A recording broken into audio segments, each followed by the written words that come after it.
여인이라고 손가락질 받고 있다라는 그런 불쌍한 여인인 것이에요. 이 여인은 완전하게 소외된 여인입니다. 사람에게 가까이 가지 못해요. 심지어는요, 이 여인은 사람들이 가까이 갈 때마다 나는 저주받은 여인입니다, 나는 불결한 여인이라고 고백하고 다녀야 돼요. 사람들에게 가까이 오지 혹시나 가까이 올까봐 미리 선포하고 가까이 오지 못하도록 말을 해야 되는 여인이고, 또한 사람들조차 냄새나기 때문에, 그 당시에 씻지 못하고 이런 상황 속에서 냄새나기 때문에 사람들부터 가까이 오지 못하는 것을 이미 기정사실, 어저 힘센 거 봐, 저거 기정사실로 알고 있는 여인이다라는 겁니다. 그뿐 아니라 많은 사람들이 처음에는 관심을 갖지만 12년 정도 되고 나면 그 다음부터는 포기해버리고 말아요. 무관심해져리고 만다는 거죠. 여러분, 사랑의 반대말은 미움이 아닙니다.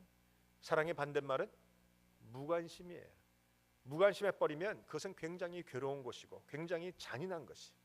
이 여인은 무관심 속에 살아가기 시작합니다. 많은 사람들이 더 이상 관심 갖지 않고 그 여인이 병이 나을 거라고 기도도 안 해주고, 병이 나을 거라고 위로도 안 해주고, 병이 나을 거라고 소망을 주는 것도 아니더라라는 겁니다. 사랑받지 못한 여인, 무관심 속에 있는 여인, 바로 이 여인이었다는 겁니다. 이 여인이 사람들과 함께 있습니다. 여러분, 이 여인이 사실 따지고 보면 건강 하나 없는 거예요. 그런데 건강 때문에 실제로는 모든 것을 잃은 여인입니다. 건강 하나 잃었지만 건강 때문에 따라서 모든 것을 잃어버린 여인. 여러분, 여인이라고 말하면 여인이라는 것은 본능적으로 아름답고 싶어요. 그렇죠? 아니세요? 본능적으로 아름답고 싶고, 본능적으로 사람들에게 이쁘다는 말을 듣고 싶고, 본능적으로 치장하고 싶고, 본능적으로 이쁜 옷 입고 싶고, 본능적으로 사랑받고 싶고, 이게 다 그런 여인인 건데, 12년 동안 이 병을 앓으면서 이 여인은 그 모든 것을 포기해버립니다. 여인이지만 여인으로 살아갈 수 없어요. 여인이지만 이쁘다는 말을 들을 수 없어요. 여인이지만 아름답게 치장할 수도 없어요. 그저 누더기 옷을 입고 사람들로부터 가까이 오지 말라고 하는 말밖에는 할 수 없는 여인이다라는 거예요. 특수한 여인 아닙니까? 지금도 이 사막에는 물이 귀하지만 그 당시에도 더 귀했을 거예요.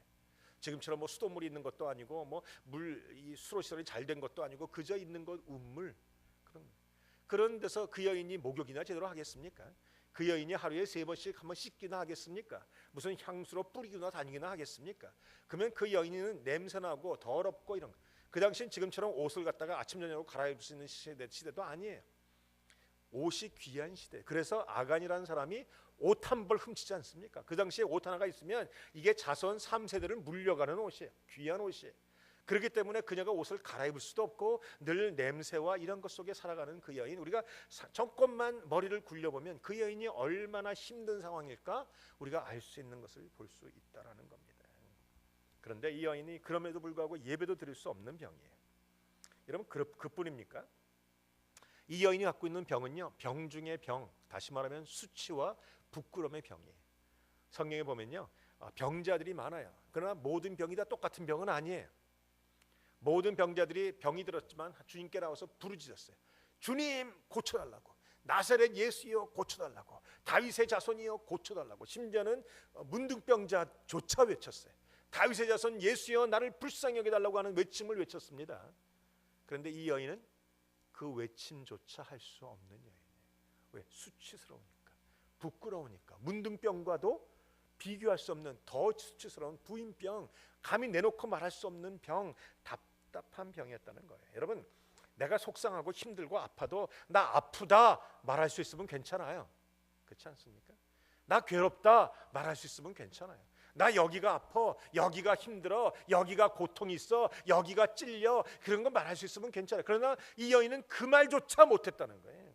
다니면서 나 기도해 주십시오, 나 기도 제목 있어요, 나 기도가 필요해요, 그 말조차 못했, 표현할 수 없었다라는 거예요. 속에서 썩어가지만, 썩어감에도 불구하고, 아프지만 아픔에도 불구하고, 힘들지만 힘듦에도 불구하고 예수님께조차 말할 수 없는 그 여인의 모습, 이해가 되십니까?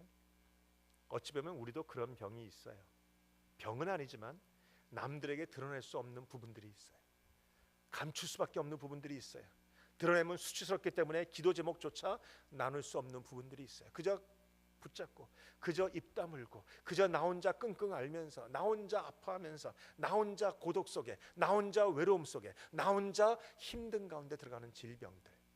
혹은 마음의 상처들, 혹은 내 가정의 문제들, 혹은 내 몸의 문제들, 혹은 나의 문제, 혹은 영적인 문제, 혹은 심리적인 문제, 혹은 자녀의 문제, 혹은 남편의 문제, 혹은 아내의 문제, 좌우지간 문제들이 있다라는 겁니다. 이 여인은요, 떳떳하게 나는 이런 질병이 있습니다, 이런 문제가 있습니다 라고 예수님께 와서 말할 수 없는 이 여인이 했던 게 뭡니까?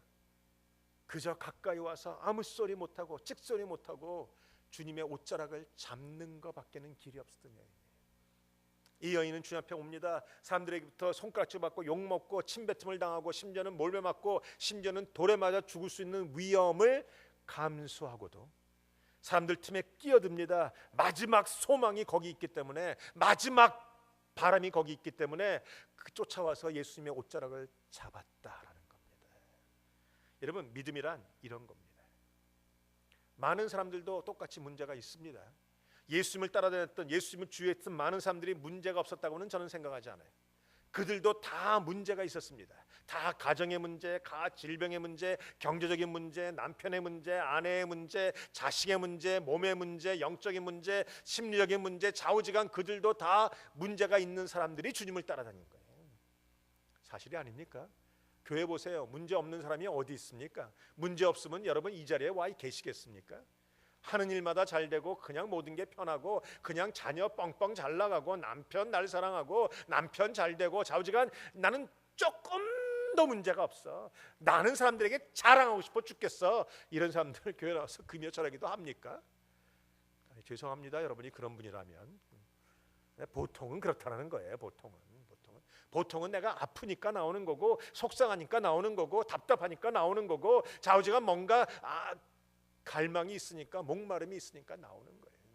그런 안타까운 자들이 따라다닙니다. 그들도 주님을 만졌을 거예요. 주님과 부닥쳤을 거예요. 그러나 그들에게는 하나님의 능력이 나타나지 않았습니다. 이유가 무엇입니까? 왜 그녀의 만짐이 문제를 일으킵니까? 문제를 풀어갑니까? 왜 그녀의 만짐을 주님이 인식하고 계십니까? 왜 그녀의 만짐만이 주님의 능력을 갖고 계시는가라는 거예요. 왜 많은 사람들은 있지만 그녀만이 주님을 만졌는가라는 겁니다. 많은 사람도 문제가 있지만 주님을 따라다니다가 보니까 그저 타성에 젖어버려요. 그저 혹시나 했지만 역시나로 끝나면 사람들은 더 이상 기대함이 없습니다. 많은 분들이 그러죠. 제일 처음에는 기도 많이 해요. 기도해도 문제가 안 풀려요. 혹시나 있지만 문제가 안 풀려요. 강사가 와서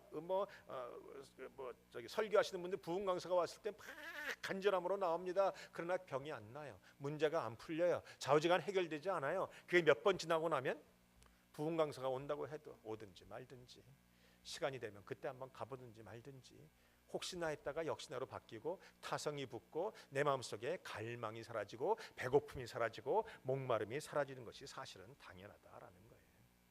근데 이 여인은 12년 동안 실망했음에도 불구하고 주님을 또 찾아와서 주님 앞에 또 엎드리고 또 만지고 또 진정한 만짐을 가지고 있다라는 거예요. 마음속에 있는 바람을 행동으로 옮겼다라는 거예요. 많은 사람도 바람이 있었을 거예요. 주님을 만지면 날까?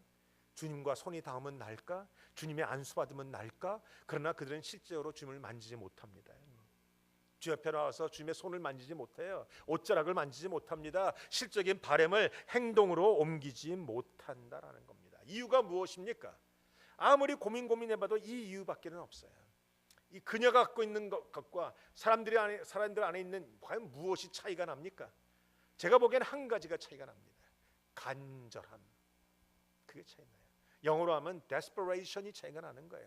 필사적이 돼야 되는 거예요. 그녀 안에는 이거 아니면 죽는다라는 생각이 있어요. 주님밖에는 없다라는 생각이 있어요. 주님이 안 고쳐지면 나는 방법이 없다, 소망이 없다, 미래가 없다, 생명이 없다, 더 이상은 방법이 없다. 갈망이 있었어요. 목마름이 있었어요. 배고픔이 있었던 거예요. 그래서 주 옆에 나올 때 간절함으로 만집니다. 이 간절함이 기적의 시작인 거예요. 여러분, 야고보는 설명해요. 엘리야는 우리와 성정이 같은 사람이로되 그가 간절히 기도한즉 간절함이 있는 것이죠. desperation 있는 거예요. 그 간절함, 여러분에게 오늘 이 밤에 있으십니까? 이 밤에 우리 가운데 오늘 주님 앞에 기도하지 않으면 나는 못 산다, 주님이 응답하지 않으면 안 된다, 주님밖에는 없습니다, 이런 간절함, 배고픔, 목마름이 있으시는가?